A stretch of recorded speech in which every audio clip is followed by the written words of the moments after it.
Okay, so we have learned about hold levels in the past, right? Like you guys learned about, kind of these different levels that we are looking at. So we're going to clean this chart up a bit. Let's get rid of a lot of this stuff here.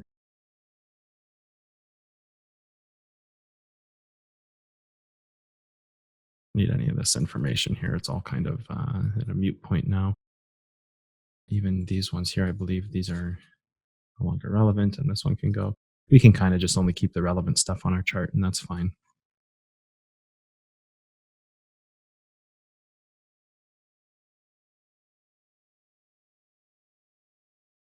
So we learned about hold and break levels in the past, right? So we talked about this very easy range of moves to take here, and we've all looked at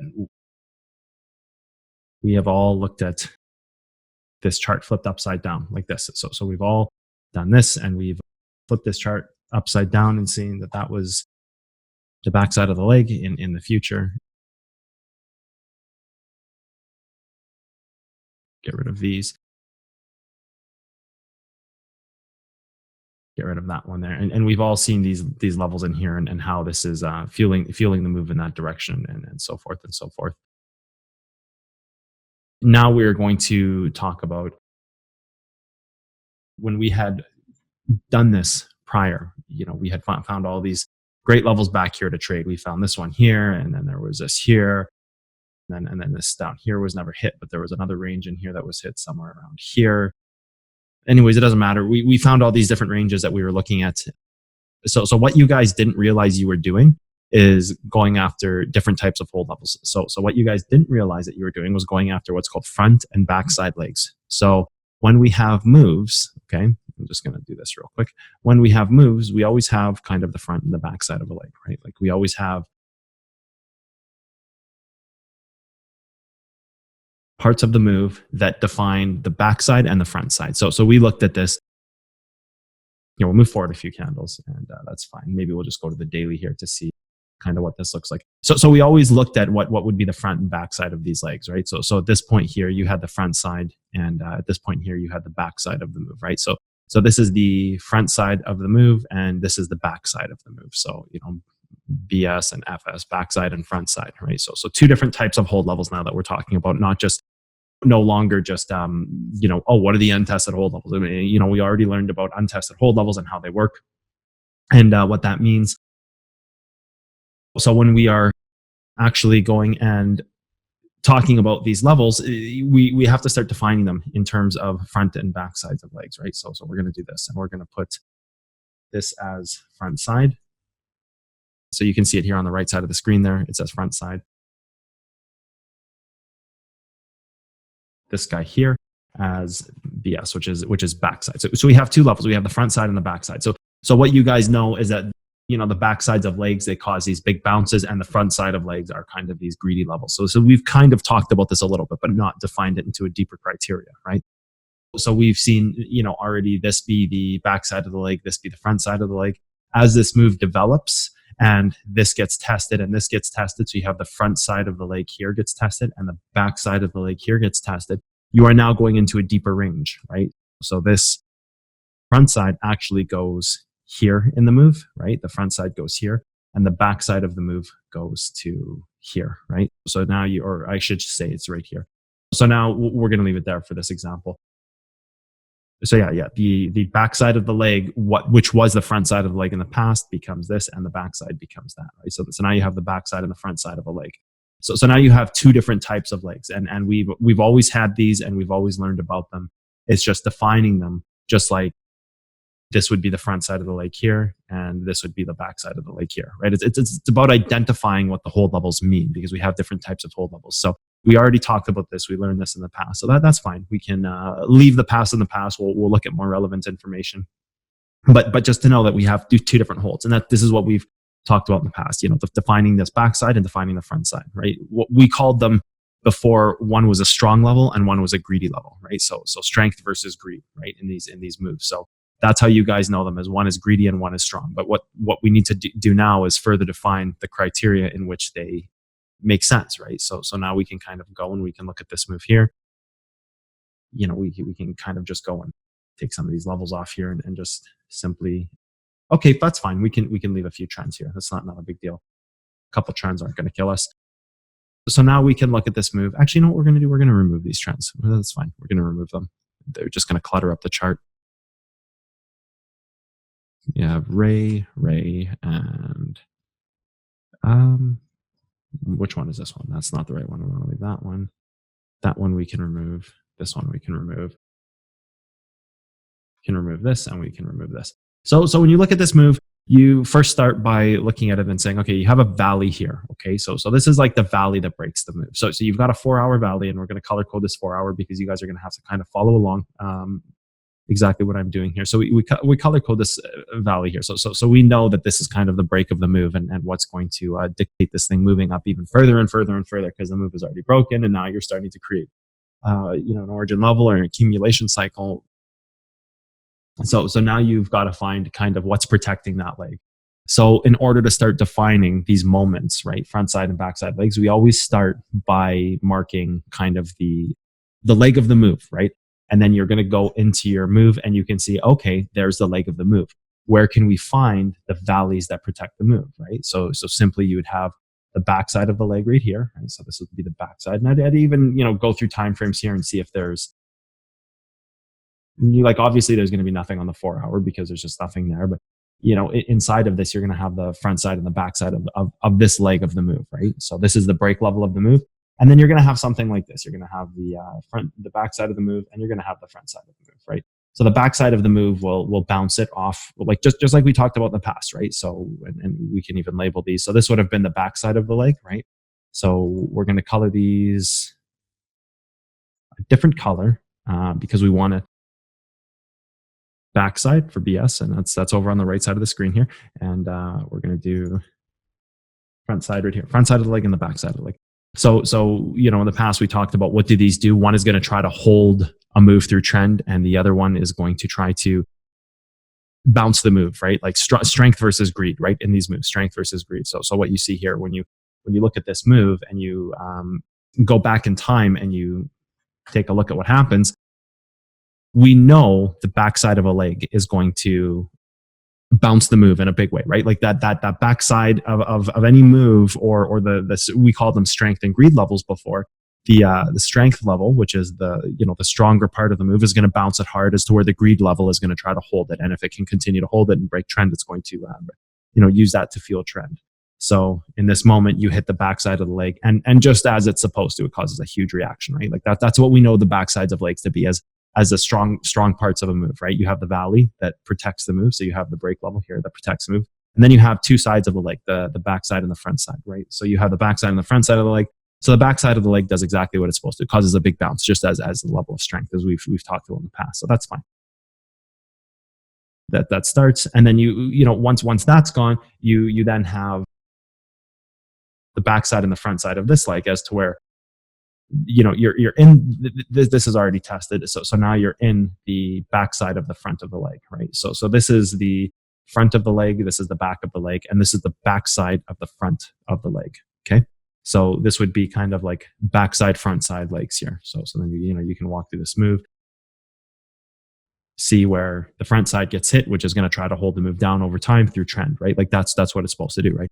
It's supposed to hold it through trend like this. It's the greediest entry point, so people are going to continuously enter off this point to try to use it to break trend, right? So this is the front side, back side of the leg. So even as this move develops, and maybe we'll go to a different time frame here. We'll go to just kind of the hourly charts here. And just let it develop a little bit here, maybe. Yeah, that's probably good, right? That's good. Maybe we went a little too far. Maybe let's just go here. So you have hold level on one side, and then you're going to have the kind of the same criteria in here, right? You're going to have kind of front side, back side legs in the space of this move right here, right? So this would be the front side of the leg right here, which is the frontal point, and the back side is here. So kind of like just the greediest point versus the greediest point that's going to bounce versus the point that's going to try to hold the trend up, right? So in this moment, you did bounce off this, and you had, whatever it is, 4 or 5% here, or whatever the trade is, and that's fine. Maybe it even targeted a greedier level. I'm not too certain, but maybe it targeted this, which is an even greedier level. But regardless, it has the front side and the back side. this right here would be the backside, right? So this is the backside of the leg. Backside. We'll capitalize that. Backside.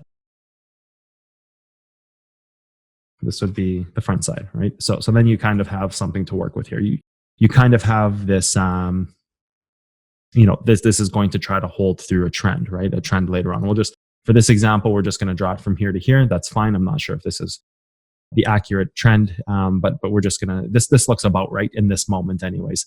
So, you have the front side and the back side of the leg, or your hold levels, just like you'd have your, front side leg here, which actually probably most likely is the backside leg to a smaller front side leg right here. So the backside leg causing a larger bounce in this move relative to the time frame, of course. And we're just going to pause this, actually maybe go to a bigger time frame to see the reaction of what's actually happening here.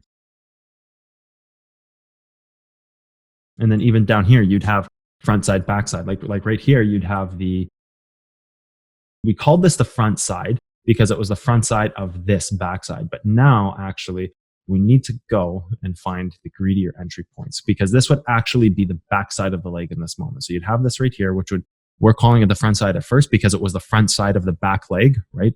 But now that it's tested, it becomes the back leg, and there's a front leg right here, or right here. The origin point right here is probably a little more accurate, but we can just use this. That's fine. Now we can mark this, and this had already been tested wherever we had it marked. I believe it was right here, and we can mark this as backside, right? So you always have two sides of a leg here on a move. So we can kind of go here on the move and see what happens. You're always going to have two sides of a leg on the move. See, and you can see it trying to hold right there.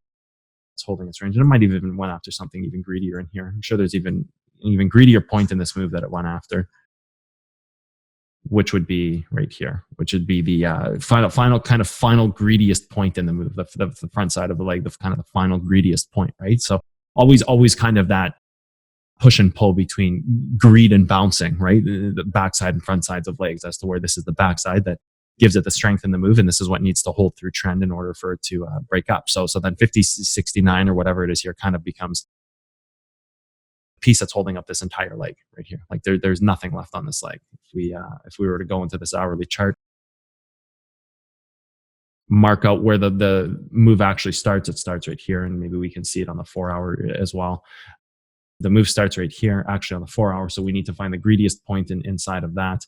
And then so we're brought to this, and we move forward in time frames. So then we're brought to this region right here. So then we're brought to this region right here where you have, some kind of front side, backside combination, and you start going deeper into your time frames. And what was the front side in one moment back here is actually the backside, and then you found your greediest point inside this candle, wherever we marked that 3 minute candle up there. You found your greediest point, which is the front side of the leg, which is the piece that's protecting the entire move, right? So then it's kind of like the greediest entry versus the strongest point, but those do interchange as they get interacted with, right? They do interchange, right? So then you have backside of the leg, and maybe we'll switch time frames here to see what happens here.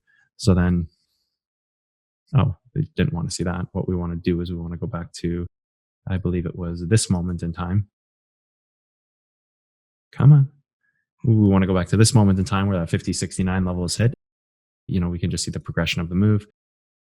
It's held too. And then even in this moment, you would have had kind of a front side, backside combination in here, right? Like we can even go to the 5 minute here. Look at this part of the move. And you would have had the same kind of where this is the backside of the move right here. And this is going to try to bounce the move versus the front side of the leg, which is right here, which is kind of the greediest point, right? The front side of the leg there is the greediest point. And we can get rid of this one. We're done with it. And this would have been the front side of the move that's holding the leg up, right? Just like, you'd have the greediest point right here, and then you'd have the greediest point wherever it is in here that gets hit. Could have been an origin level right here. Kind of looks like an origin level, and so forth and so forth. And then you have this right here, which was the back side of the leg, which is causing a stronger bounce. And then you kind of have your final entry point, which is this right here, whatever's in here. This is, backside, front side kind of combination of the move. And then so you just use it to move through trend, right? Very, very straightforward, very simple. And what do you have up top, right? So you break trend, and then what do you have up top? You have, maybe we need to go to a bigger time frame here. kind of just even the same thing, even oh, stop. Why is it still playing? Even though it doesn't say play, it says pause and it's still going. Okay, that's fine. It moved past it anyways. Even inside of here, then you would have where's that 4-hour leg here? Okay, so this is the start of the leg. So it's like, where's the greediest point in here, right? Like it's going to be somewhere inside of this candle right here. We go to the 4-hour and find it. So this is the leg of the move here. So then you have to find the greediest point in here, right? You go inside here and look, and we know this candle pinned right there is the actual leg of the move. So we can start going and we can look, and this range is already tested. So now you're in this range here somewhere. So we can just even go to 5-minute charts and find the front side of the untested leg, which would actually be right here. So this is kind of the moment where you would have had that same thing, right? Like the backside, which would have been right here, which was already tested right here, and it collapsed, right? And then you would have had the front side of that leg. So this is important to know, because what some people would say, oh, this is an untested hold level right here. It's not an untested hold level. It was actually a tested backside leg, that protecting the valley being the backside of the leg to that front side, right? So, and then you have, what becomes the greediest point of entry prior to actually hitting the break of the move, which the break of the move would have been somewhere in this region here. I suppose it would be right here. And actually the break of the move is going to be relatively in here, but you're looking for the untested level, right? Like we've already gone through this range in here, and we've already tested that range and those levels. You would have been kind of even maybe on a 4-hour time frame. Yeah, it would have been inside this, the greediest untested point, which is again the front side of the leg. So then we can go here and look, and you can see that level gets hit. Remember, this is the front side of the leg on this move, right? And that's the back side of the leg on that move. Or sorry, the front side versus the front side, right? And so you see it just go straight up and it hits the front side of the leg. The key point being is that these front sides are typically the greediest points of entry in what becomes prior to breaking a move, right? Like we already know that this is going to break the move. This is going to try to hold it. So this is almost like the perfect short, right? Because you just, flip your chart, and isn't this just like the perfect hold level that's protecting the entire leg of the move? Like that's all this ends up being, right? It's like the perfect hold level. You've got the leg here, and then even that, you've got kind of the final moments right here. You break this, and this will be a target for a lot of traders in the future. And then so you just have the hold level that's going to continuously hold the front side of the leg of this move, right? And it's going to use that front side leg to try to, break whatever trend you establish out here. Like that's what this is trying to do. If you hold this for long enough, it's going to end up breaking the trend and continuously going. Otherwise, you're going to go and target, wherever the leg of the move is and break the other way, right? So